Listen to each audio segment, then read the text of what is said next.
तुम एक बात बताओ, दुनिया का सबसे उलझा हुआ काम कौन सा है? सबसे उलझा हुआ काम, जो काम दुनिया में कोई नहीं बना सकता, कोई भी नहीं कर सकता, कोई नहीं सुलझा सकता, सबसे उलझा हुआ कौन सा काम है?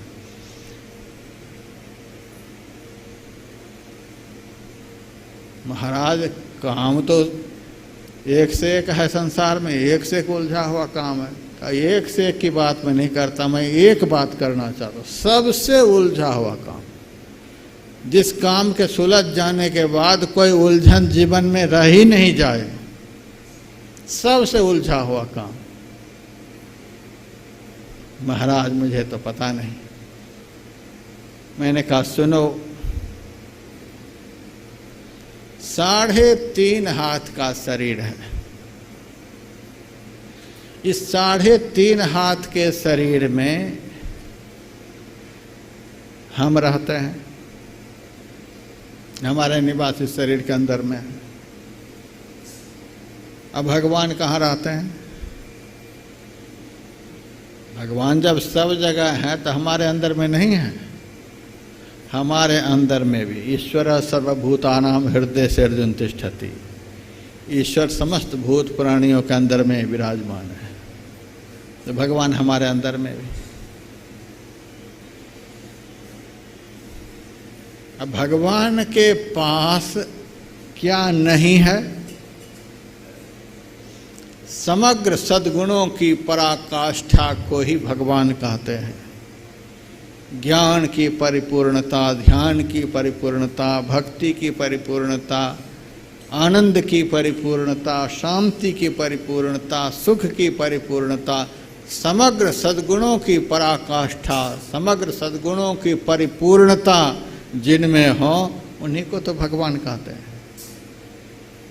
ऐसे भगवान, ऐसे परमात्मा, ऐसे ईश्वर इस 3.5 हाथ के अंदर में है। हम भी इसी के अंदर में हैं, आत्मा भी इसी के अंदर, परमात्मा भी इसी के अंदर। और हम इस शरीर में कब से हैं? जब से संसार बना है तब से। यह संसार कब से बना हुआ है? गर्ग संहिता में एक संकेत है, 28 बार सतयुग हम लोगों के सामने बीते हैं। हम अजर अमर अविनाशी जीव हैं, हम तो मरते नहीं। जब से संसार है तब से हम हैं, शरीर को धारण करते हुए आ रहे हैं।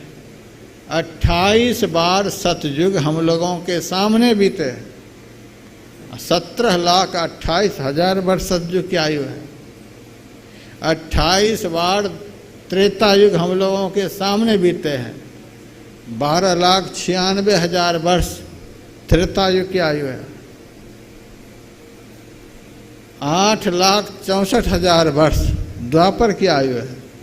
वह द्वापर युग भी हम लोगों के सामने बीते हैं। 4,32,000 वर्ष कलयुग की आयु है। और यह कलयुग भी 27 बार हम लोगों के सामने बीत चुके हैं। 28वां कलयुग अभी चल रहा है। यह भी 5200 वर्ष से कुछ ज़्यादा हो रहा है। इतने सारे युग हम लोगों के सामने बीते, इतने युग बीत गए, और हम इस शरीर में, इस संसार में भटक रहे हैं। सुख के लिए, शांति के लिए, आनंद के लिए, कल्याण के लिए, इन सब चीज़ों के लिए हम भटक रहे हैं संसार में। समग्र सद्गुणों की पराकाष्ठा परमात्मा, जिनके अंदर सब कुछ विराजमान है, ये परमात्मा हमारे अंदर में। इतने युग बीत गए इसी शरीर में, कितनी दूरी पर हमसे है? परमात्मा हमसे कितनी दूरी पर है? कोई भी आदमी आत्मा और परमात्मा के बीच की दूरी को बतला नहीं सकते। एक तिल भी हम नहीं कह सकते। साहब वह कहाँ है, कहाँ फिर नहीं है, जुदा न तनिक मैं साँच कहता। हमसे कभी भी अलग नहीं होते, हमसे कभी भी एक तिल के बराबर भी अलग नहीं होते। 24 घंटे हम उनके साथ में हैं, जिनके पास सब आनंद है, सब सुख है, सब शांति है, सब ज्ञान है, सब कुछ है। ऐसे परमात्मा के साथ में हम सदैव रहते हैं और फिर भी हम सब कुछ से वंचित हैं। यही सबसे बड़ा उलझन है। उस परमात्मा का दर्शन आज तक नहीं। इसी शरीर में हम भी, इसी शरीर में वे भी एक ही साथ रहते हैं, लेकिन आज तक दर्शन नहीं हुआ। इससे बड़ा उलझन हो सकता है कोई? सबसे बड़ा उलझन है परमात्मा का दर्शन नहीं होना। अब दूर में रहे तो चलो वहाँ जाने में बड़ा परिश्रम है, दूर में है तो वहाँ तक जाने में बहुत कठिनाई है। बिल्कुल नज़दीक, जिनसे नज़दीक कोई हो ही नहीं सकते। ईशावास्योपनिषद के ऋषि कहते तदेजति तन्नेजति तद्दूरे तद्वंत के तदंतर से सर्वस्व तदु सर्वस्व बाह्यत तत् एजति। वह चलता है। परमात्मा के लिए कहते हैं तत् एजति, वह चलता है। इसका मतलब अज्ञानियों के लिए परमात्मा चलता है। भगवान मथुरा से वृंदावन चले गए, वृंदावन से फिर मथुरा आ गए, मथुरा से द्वारका चले गए, द्वारका से प्रवास क्षेत्र चले गए, फिर वहाँ से स्वधाम सिधार गए। अज्ञानियों के लिए परमात्मा चलते फिरते यहाँ से वहाँ गए, वहाँ से वहाँ गए। लेकिन ज्ञानियों के लिए परमात्मा तत् न एजति। जगह खाली हो तब तो चलने की बात हो, कहीं से खाली है ही नहीं, इसीलिए उनको अनंत कहते हैं, इसीलिए उनको अखंड कहते हैं। ज्ञानियों के लिए परमात्मा अनंत हैं, अखंड हैं, असीम हैं, अपरिमित हैं। वो चलते ही नहीं, सब जगह है, सब जगह हैं, सर्व काल में हैं, सब कुछ उनके पास है, हमारे साथ में रहते हैं, और फिर भी हम दर्शन से वंचित हैं। इससे बड़ा उलझन क्या हो सकता है संसार में? यदि दर्शन हो जाए एक बार, उस परमात्मा का दर्शन एक बार हो जाए, यह मैं आप लोगों से आज कह रहा हूँ गुरु पूर्णिमा पर। दर्शन एक ही बार होता है। बार बार दर्शन की बात जो है यह अज्ञानता की बात है। महाराज हम तो हर साल बद्रिकाश्रम जाते हैं, महाराज हम हर साल केदारनाथ जाते हैं, हम तो हर साल तिरुपति बालाजी का दर्शन करके आते हैं। दर्शन करके आते हैं, फिर वही घोड़ा, फिर वही मैदान।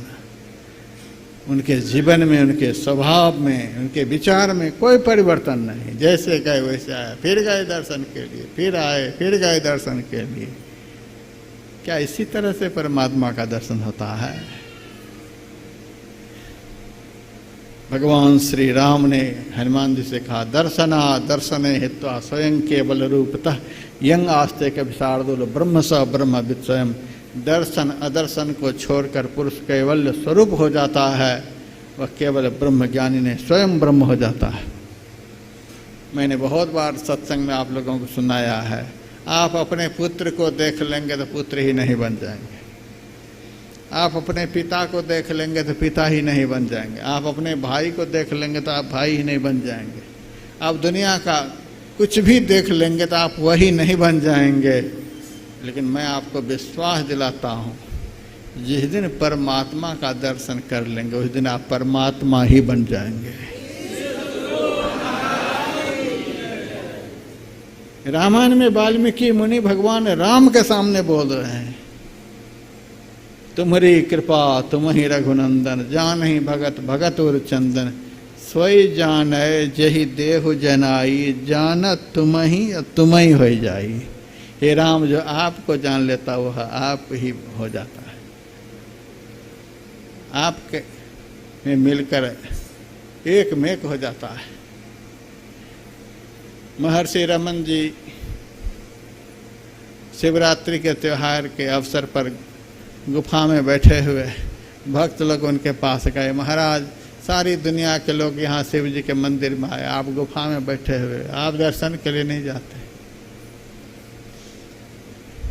महर्षि रमन ने कहा, दर्शन तो उनका किया जाता है जो दर्शन करने वाले से अलग है। दर्शन करने वाला कहीं और खड़ा है, जिनका दर्शन करेंगे वे कहीं और खड़े हैं, तब दर्शन होता है। द्वैत में दर्शन होता है।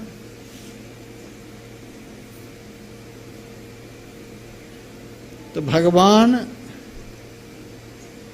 हमसे कितनी दूरी पर बैठे हैं, खड़े हैं, तुम यह पहले बतला दो, तुम्हें दर्शन करने के लिए जाऊं, बताओ।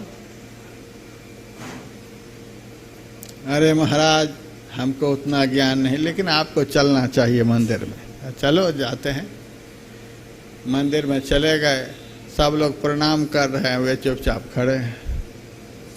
महाराज, आप प्रणाम नहीं करते हो?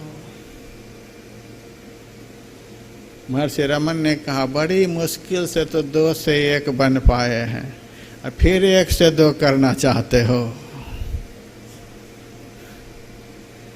उनका दर्शन हो जाने के बाद द्वैत समाप्त हो जाता है। बड़ी मुश्किल से 2 से 1 बन पाए हैं। दर्शन करने के लिए तो फिर 2 बनना होगा, अलग होना पड़ेगा उनसे।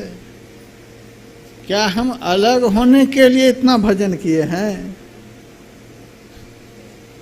यही भजन तुम लोग करते हो, उनसे अलग होने के लिए। हम अलग होने के लिए भजन नहीं किए हैं, हम तो एक होने के लिए भजन किए हैं।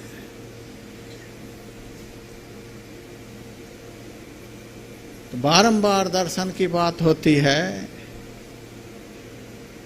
कबीर ऐसे कहने वाले, आत्म ज्ञान बिना नर भटके, क्या मथुरा क्या काशी। अज्ञानी लोग दर्शन करने के लिए भटक रहे हैं, बारंबार दर्शन करके आते हैं, बारंबार दर्शन करके आते हैं, और फिर वही हालत में पड़े रहते हैं। उनके स्वभाव में, उनके विचार में कोई भी परिवर्तन नहीं होता है। एक हाथी घोड़ा को देखने पर भी मन पर कुछ प्रभाव पड़ता है, एक चोर डाकू को देखने पर भी मन पर असर होता है, एक डॉक्टर वकील को देखने पर भी मन पर कुछ असर होता है, एक साधु महात्मा को देखने पर भी मन पर कुछ असर होता है।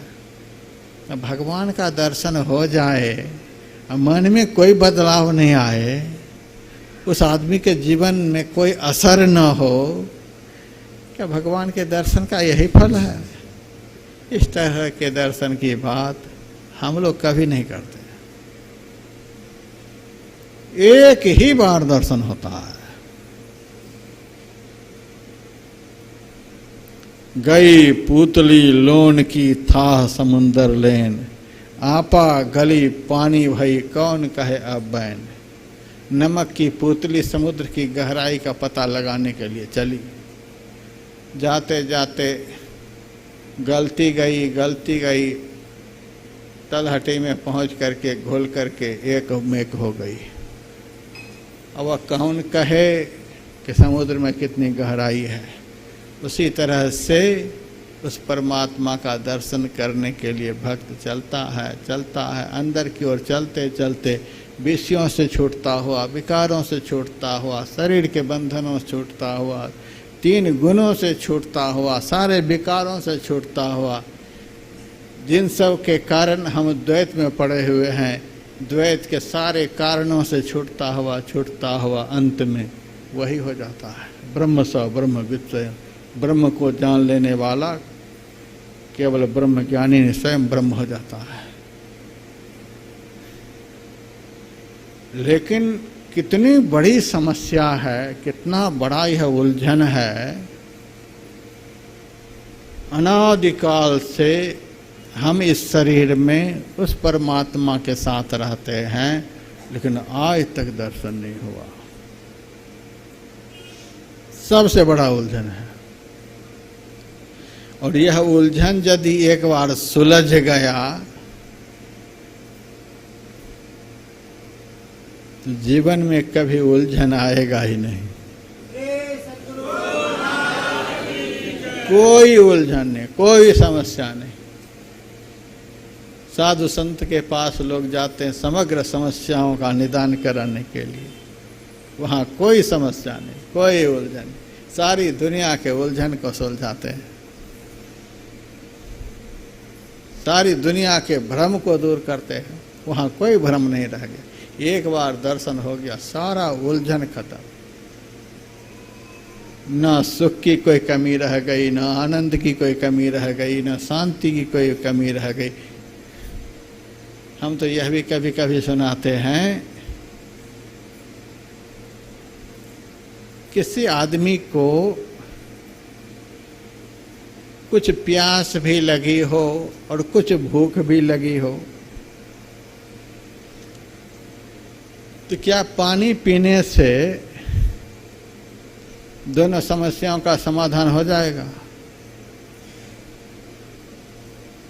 पानी की समस्या तो दूर हो जाएगी, लेकिन भूख की समस्या बनी रहेगी।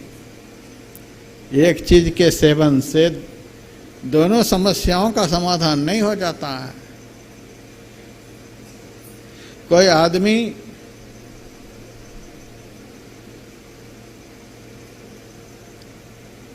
पढ़ लिख कर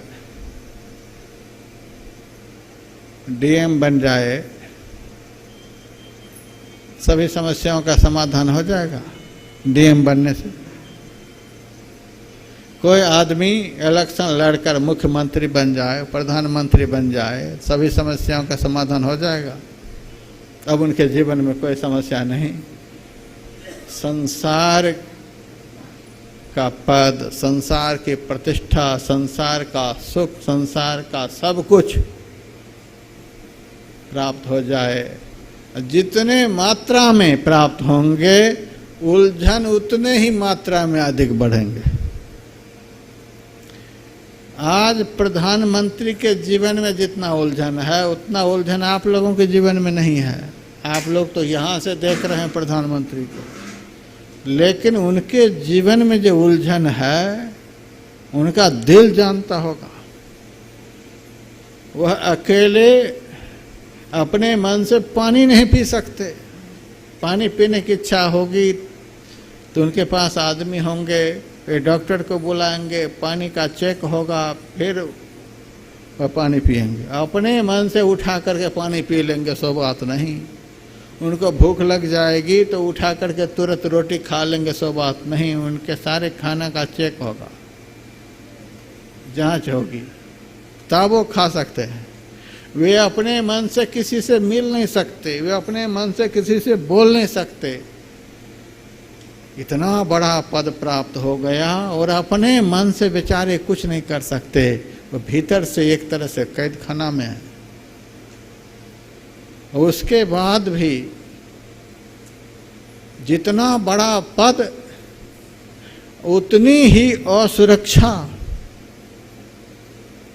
सबसे ज्यादा सुरक्षा कर्मी की जरूरत है राष्ट्रपति को। उसकी सुरक्षा में कितना खर्च होता है? फिर प्रधानमंत्री, उनकी सुरक्षा में कितना खर्च होता है? पद घटता गया, सुरक्षा कम होती गई।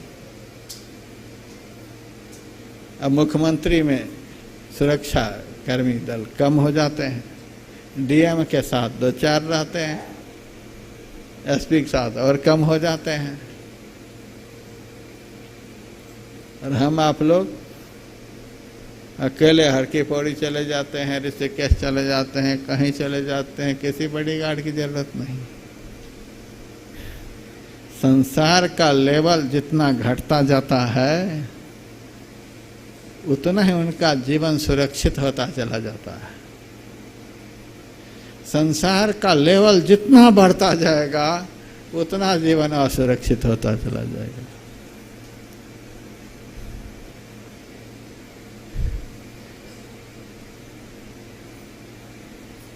राष्ट्रपति के ऊपर कितना खर्च होता है सुरक्षा में, प्रधानमंत्री के ऊपर कितना खर्च होता है सुरक्षा में।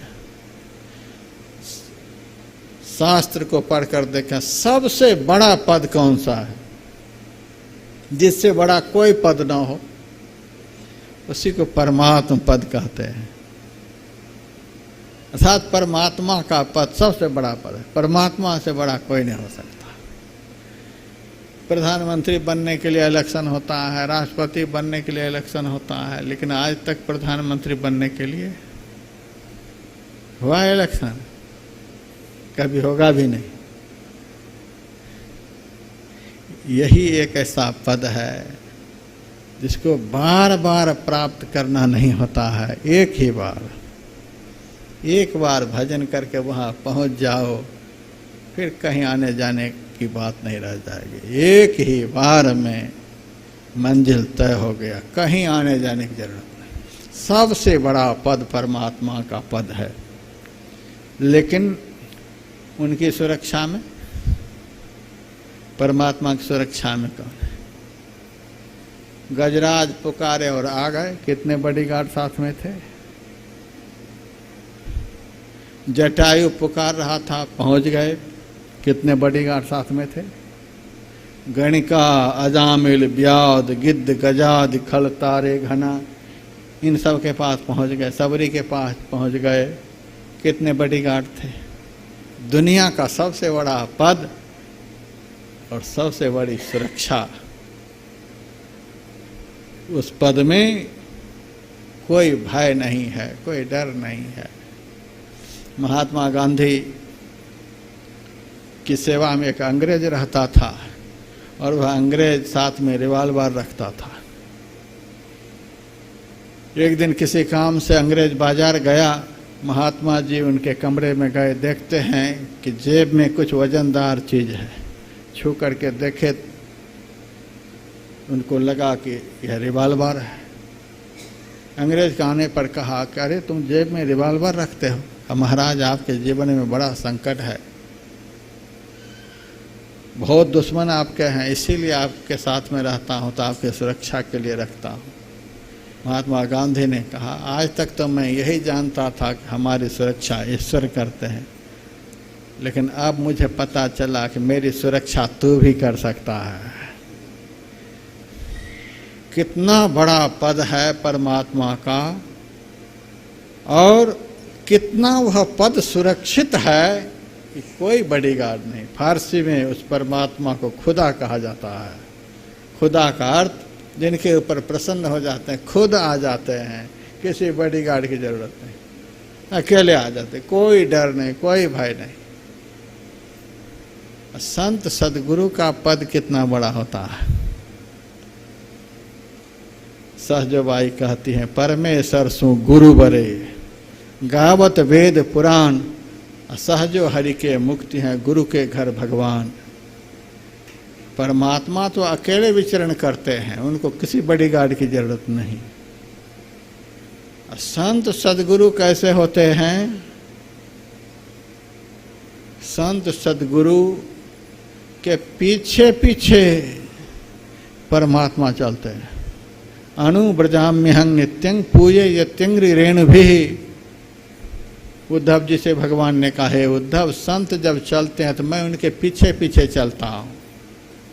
उद्धव जी ने कहा सारी दुनिया आपके पीछे चलती है, आप परमात्मा के पीछे चलते हैं, क्या विशेषता है उनमें? कहा उनके चलने से उनके चरणों की जो धूल उड़ेगी, उस धूल का स्पर्श मेरे शरीर से हो जाएगा तो मैं पवित्र हो जाऊंगा। ऐसे महापुरुष की पूजा का दिन आज है, जिनके चरण धूल की अपेक्षा भगवान भी रखते हैं, जिनका सुरक्षा गार्ड बन करके स्वयं परमात्मा उनके पीछे पीछे चलते हैं। यह है संत का पद, यह है गुरु का पद।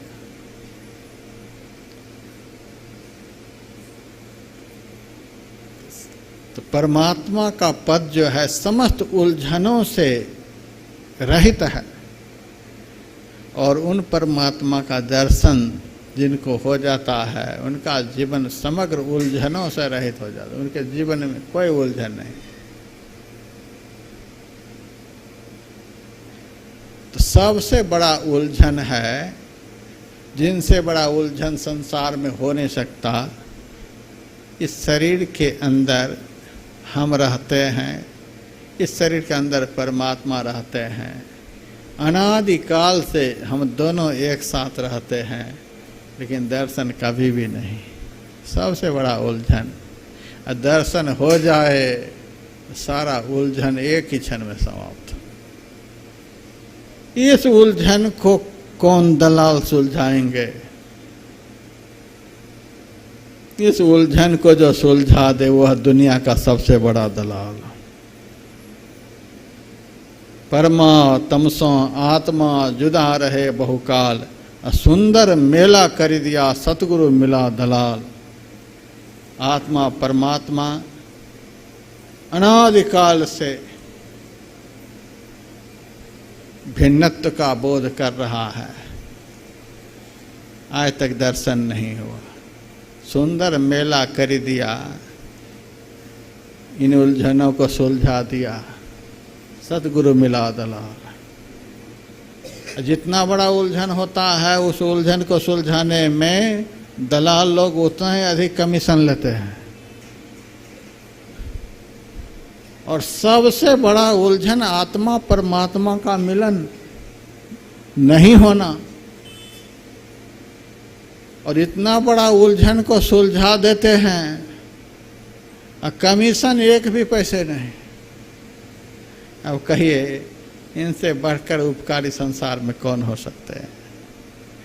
संसार का सबसे बड़ा उलझन को सुलझा देते हैं, लेकिन कमीशन एक भी पैसे का नहीं। इसीलिए मैंने सुबह के सत्संग में सुनाया था, साचो उपदेश देत भली भली सीख देत, समता सुबुद्धि देत कुमति हर तुहें, ज्ञान देत ध्यान देत आत्म विवेक देत, ब्रह्म को दिखाई देत ब्रह्म में चर तुहें, मार्ग बताई देत भाव हो भगति देत, प्रेम की प्रतीति देत अभरा भर तुहें, सुंदर कहत जग संत कछु लेत नाही, निशी दिन संत जन देवो ही करत है। इतना बड़ा उपकार, इतना बड़ा उलझन को सुलझा देना, और कुछ भी अपेक्षा नहीं इससे हमको कुछ मिल जाए। इतने बड़े उपकारी को ही गुरु कहते हैं।